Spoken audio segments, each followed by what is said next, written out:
Estamos iniciando mais um programa Saúde em Dia. Nosso convidado de hoje é o médico Leandro Gomes Beato. Leandro, prazer te receber aqui no nosso programa.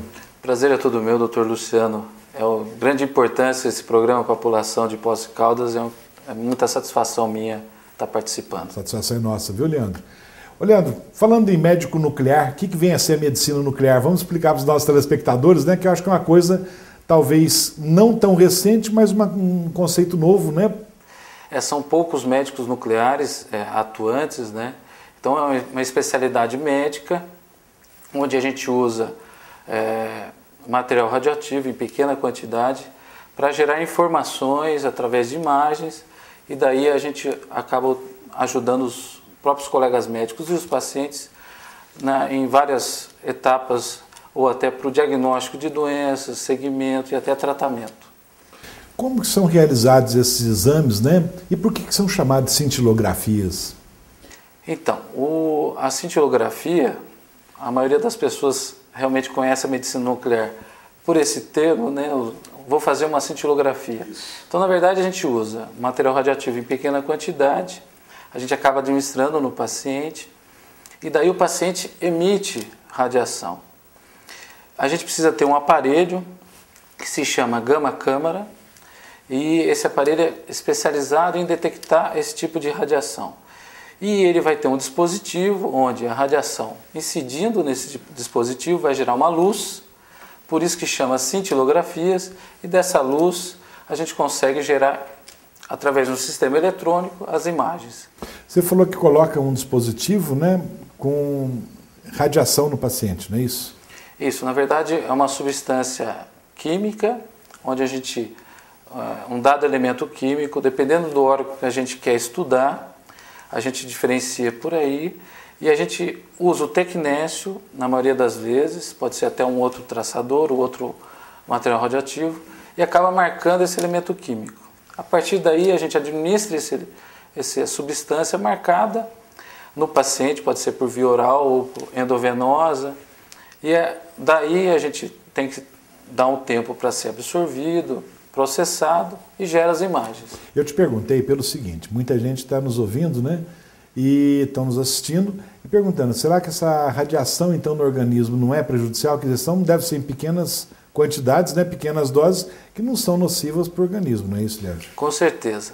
Essa pequena quantidade de material radioativo, a gente estuda isso há muito tempo, a gente checou o que acontece principalmente por animais, depois no ser humano, a gente checa o que pode causar de alguma alteração em relação aos tecidos, a sua função, e a partir daí, a gente conhecendo esses materiais, a gente pode utilizá-los.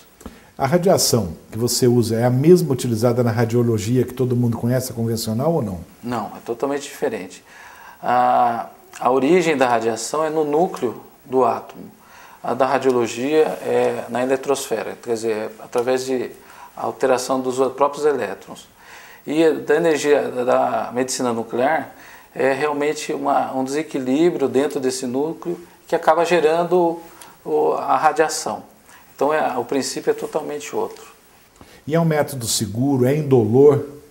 Isso é uma pergunta frequente. Todo mundo quer saber, né? Primeira coisa, se dói, né, Lino? Isso, não é indolor, por isso que a gente acaba, na maioria das vezes, não sedando o paciente, mesmo crianças, e é considerado um exame não invasivo, então com um risco muito pequeno, e geralmente a gente tem muito cuidado quando a gente associa medicações, que é de uso corriqueiro, mas que a gente tem que prestar atenção nos seus efeitos adversos. Mas quanto ao material radioativo em si, ele é muito bem estudado, não é para causar nenhum efeito adverso ou efeito colateral mais preocupante. E esse material radioativo, ele pode ser chamado de contraste, como todo mundo conhece já o famoso contraste, ou não? Por ser um material que a gente já sabe os seus processos, como que ele é assimilado pelos tecidos, o termo contraste a gente não gosta muito de utilizar, porque o paciente geralmente ele associa os efeitos colaterais de um contraste, que é o que a gente, que é o que a gente na maioria das vezes não vê na medicina nuclear. Eu, nesses últimos 10 anos de profissão, né, nessa especialidade, Eu tive poucos casos que eu tive algum problema, mas geralmente associado à medicação que ele já estava usando. Que já estava sendo usada, né? Não tem nada a ver com material radioativo. A medicina nuclear pode estudar qualquer órgão, qualquer tecido ou não? Sim, nós trabalhamos com várias áreas da medicina, então desde cérebro, ossos, coração, pulmão, intestino, rins, então a gente acaba estudando praticamente o corpo inteiro. Doutor Leandro, nós vamos fazer um breve intervalo, já voltamos com o programa Saúde em Dia. Voltamos com o programa Saúde em Dia. Nosso convidado de hoje, Dr. Leandro Gomes Beato. Leandro, quais as principais áreas de atuação da medicina nuclear? No nosso dia a dia, na maioria das clínicas de medicina nuclear, a gente lida muito com a cardiologia, com a oncologia, que é doenças relacionadas ao câncer, com a ortopedia, nefrologia, que é o rins. Então, a maioria das áreas, especialidades médicas, a gente acaba ajudando realmente os colegas e, consequentemente, os pacientes. Esses exames, né, pode-se detectar doença precocemente ou não? Ou só depois que a doença já está em estado avançado? Com certeza, a detecção precoce das doenças, a medicina nuclear vem ajudar muito. Por quê? A gente não precisa da alteração da forma do tecido. Basta ele ter uma alteração da sua função, a gente já consegue detectar essa alteração. Nós sabemos que na doença cardíaca também é usada a cintilografia, né? Em qual momento que é usada a cintilografia? No início? Como que é usado isso dentro? Na cardiologia a gente utiliza muito a cintilografia. Desde sintomas que deixam o médico duvidoso, estou com dor no peito, a gente já considera como uma grande indicação para fazer esse exame. Mesmo após angioplastia ou infarto, a gente tem como avaliar se o paciente ainda pode vir a ter a curto prazo outro evento, né, mesmo de infarto fatal ou até não fatal, que isso realmente deixa muito o cardiologista preocupado e com certeza o paciente. Quais são os exames, então, assim, mais comumente solicitados, Leandro? Então, a cintilografia do coração a gente acaba fazendo muito. A cintilografia óssea para detecção precoce de metástases ósseas, principalmente câncer de pulmão, mama, próstata. Cintilografia renal para a gente checar a função dos rins, até diferenciar um rim do outro, se tem alguma obstrução. E até exame de urgências a gente tem realizado para ver embolia pulmonar, sangramento gastrointestinal e até em situações pós-evento cerebral, vascular cerebral recente, a cintilografia é de boa utilidade. Atua também a medicina nuclear só em diagnóstico ou também em terapia, Leandro? Não, a gente realmente atua no diagnóstico e na terapia, utilizando os materiais radioativos especificamente nos tecidos. E o grande exemplo, e é por aí até que a medicina nuclear iniciou as suas atividades, foi até usando o iodo para fazer a cintilografia de tireoide, que até as nossas avós já fizeram, uma ou outra já fizeram. E a gente trata também câncer de tireoide com iodo, paciente internado, e tem uma grande utilidade até hoje. Tem mais de 50, 60 anos já de uso. Então não é uma coisa muito recente, né? 50, 60 anos de uso, né? Então, assim, tem os seus efeitos, lógico, todo tratamento, assim como a gente busca o efeito terapêutico, pode sempre causar um pouquinho de efeito colateral. Mas isso basta o médico estar bem atento que ele consegue resolver. Como que os médicos, você está comentando dos médicos, né? Como que os médicos de outras áreas assimilam essa parte da medicina nuclear? A medicina nuclear, ela é antiga, a gente considera antiga, mas o avanço tecnológico continua, né? Com os vários aparelhos, modos de fazer as imagens, de processar a imagem. E a gente tem que sempre estar conversando com os colegas, mostrando o que tem de novo, o que dá para você utilizar, em que momento da doença, se é só no diagnóstico precoce, no segmento, em que momento a gente vai mudar alguma terapia com o resultado do exame. Então, a gente sempre tem que estar conversando, interagindo com os colegas, porque aí a gente utiliza muito melhor os exames complementares. Em termos de avanço, o que tem em termos de avanço na sua especialidade, Leandro? Então, quanto às imagens convencionais da medicina nuclear, a gente tem os equipamentos mais modernos, que a gente acaba realmente fazendo as imagens mais rápidas, e os processamentos utilizando softwares para a gente conseguir informações a mais do que a gente gerou de imagem. E os equipamentos mais modernos hoje, realmente para detecção precoce de doença, o grande exemplo é o PET-CT mesmo, que a gente usa uma glicose marcada para detecção inicial de câncer ou até no segmento para verificar recidiva ou metástase. Esse é utilizando até uma modalidade da radiologia de imagem, que é a tomografia. Então, uniu as duas melhores, as áreas mais desenvolvidas da radiologia e da medicina nuclear num exame só. Então, isso é uma grande revolução nesses últimos anos. Então, qual que é a diferença então do PET e da tomografia? O PET-CT é um dos avanços da medicina nuclear, utilizado já rotineiramente nesses últimos anos. Realmente é o que tem de mais moderno quanto à medicina nuclear. E ele utilizou a tomografia e a medicina nuclear num exame só. Com isso a gente consegue detectar precocemente qualquer doença oncológica e até segmento do paciente. No pós-tratamento, pós-radioterapia ou químio e na detecção precoce das recidivas. Então, quer dizer, engloba tudo isso aí, né? O tratamento em todos os pacientes, principalmente no caso de câncer, eu acho que é o caso, né? Eu acho que talvez seria a procura maior da cintilografia ou da medicina nuclear, ou não? Em relação ao PET-CT, realmente, para oncologia, para câncer, ele é utilizado a cada 20 exames, 19 é para isso.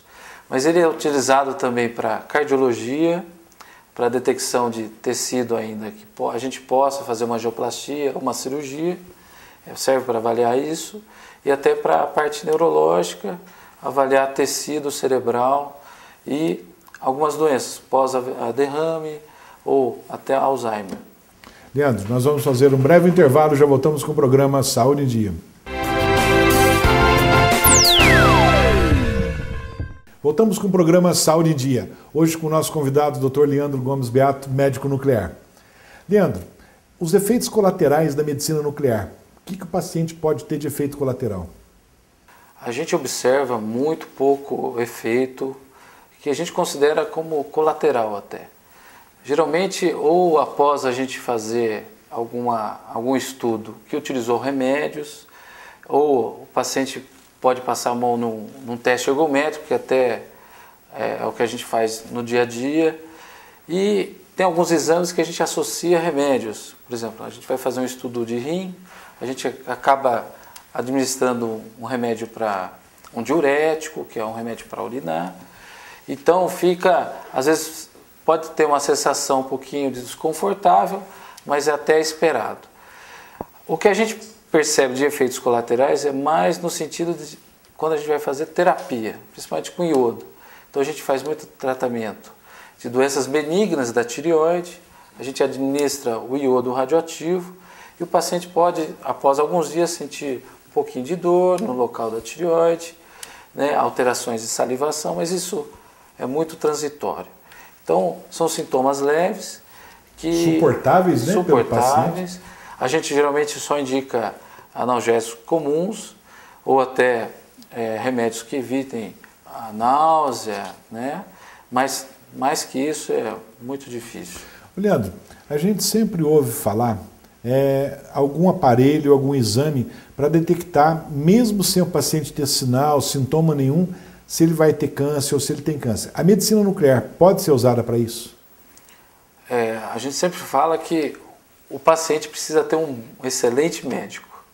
Então, a partir do ponto que o médico converse com o paciente, que ele saiba dos principais fatores de risco que esse paciente pode ter para desenvolver o câncer, idade, sexo, família, o médico pode se ater e em pesquisar alguns órgãos, tecidos.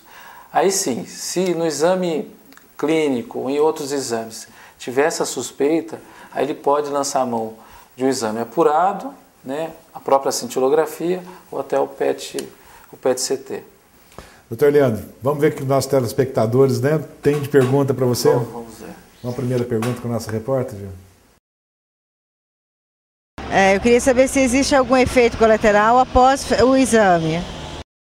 Ok. Senhora Nésia, então, como eu já frisei, a gente acaba observando muitos poucos efeitos colaterais. E quando ocorre, são muito leves.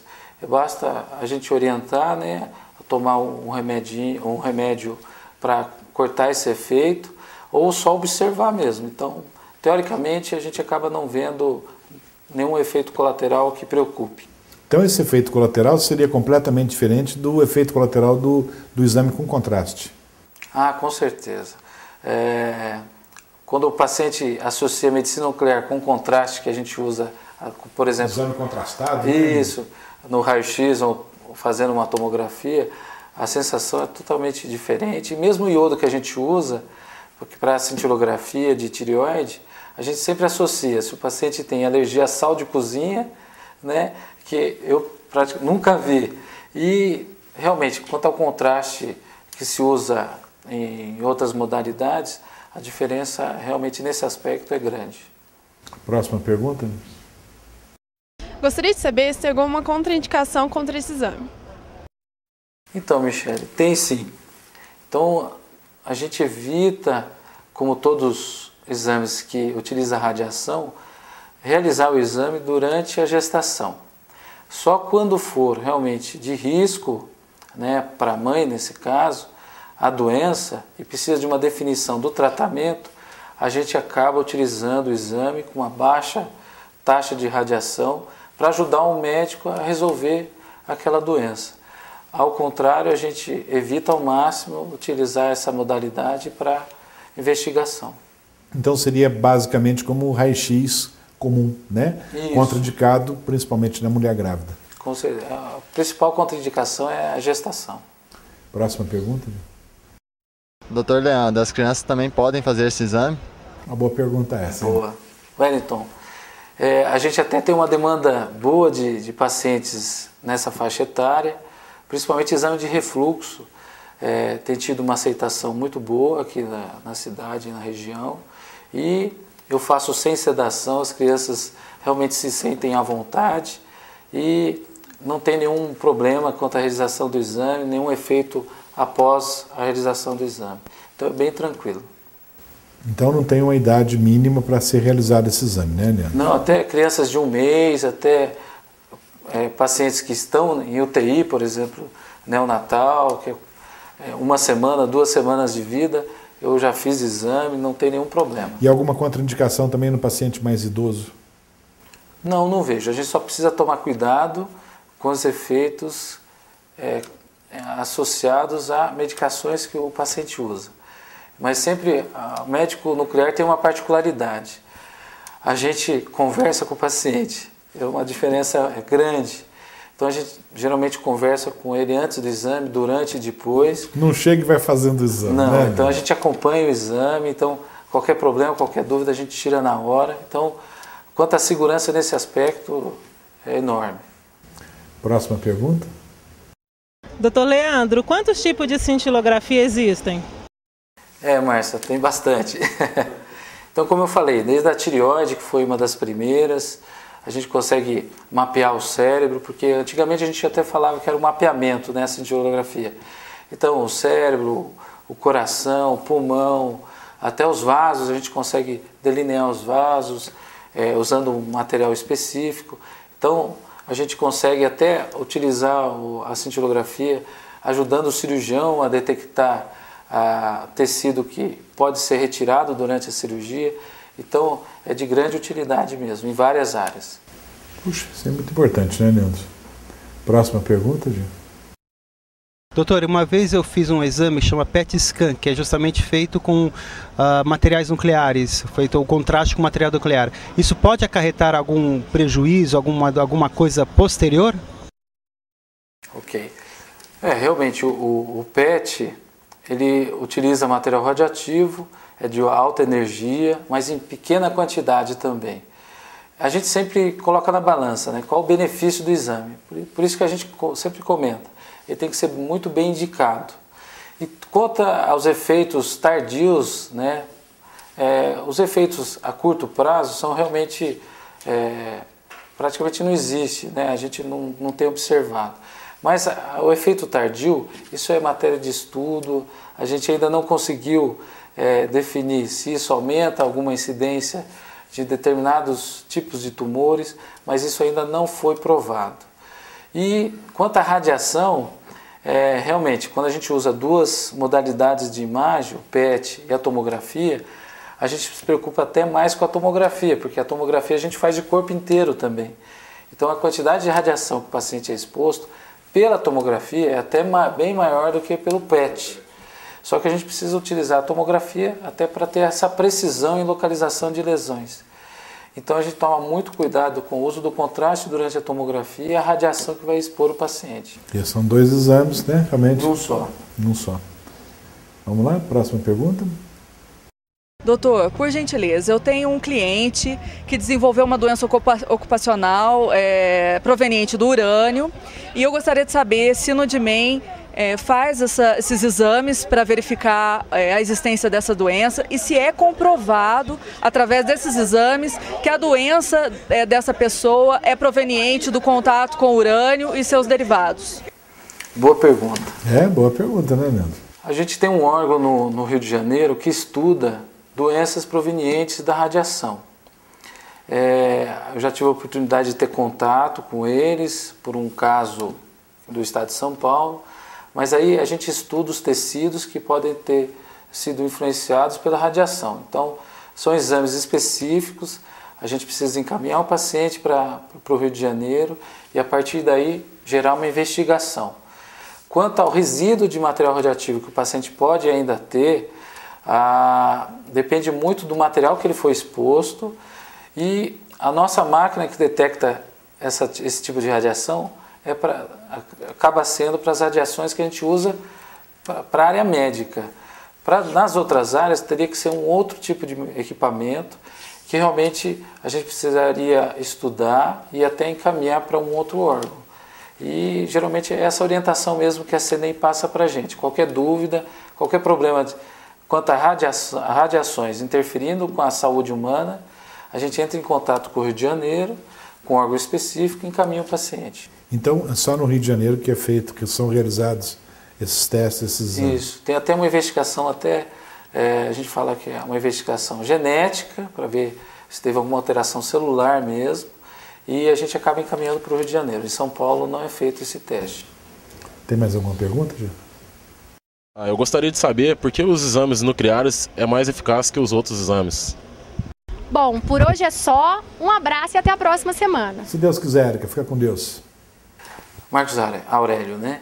Então, a gente, como eu já falei até no começo do programa, a gente precisa ter uma boa indicação do exame para dizer que se ele foi bom para aquele paciente, para aquela situação encontrada pelo médico.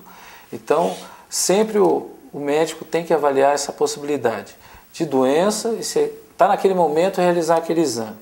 Então, lógico, às vezes a gente vai usar não só a medicina nuclear para resolver, né, essa questão, ou a gente até vai associar outros métodos, né? Preciso fazer uma ressonância, preciso fazer um ultrassom, ou preciso fazer um exame laboratorial para confirmar essa alteração da cintilografia, por exemplo, ou até do PET. Então a gente precisa coletar essas informações do paciente e checar qual seria o melhor método naquele momento para aquela situação. Bom, resumindo, o paciente não precisa preocupar, né, que o exame é um exame que não prejudica ninguém, pelo contrário, só ajuda a esclarecer o diagnóstico, não é isso? Com certeza. Né? O exame bem indicado serve para a maioria das situações sem nenhum problema. Leandro, você quer deixar algum recado para os nossos telespectadores? Fique à vontade. Eu quero deixar aqui que a população de Poços fique à vontade. Se tiver alguma dúvida, é só ligar lá para a DIMEM. Eu estou todos os dias lá, de segunda a sexta. Fique à vontade de me ligar. Muitos acham que eu sou um pouco ocupado, mas eu acabo atendendo todo mundo. Pode ficar tranquilos. E de bom humor, né, Leandro? Com certeza. Graças a Deus, né? Leandro, foi um prazer te receber aqui no programa. Prazer todo E está aberto o programa para você quando quiser voltar. Obrigado, viu? Chegamos então ao final de mais um programa Saúde em Dia. Fiquem com Deus e até a próxima semana.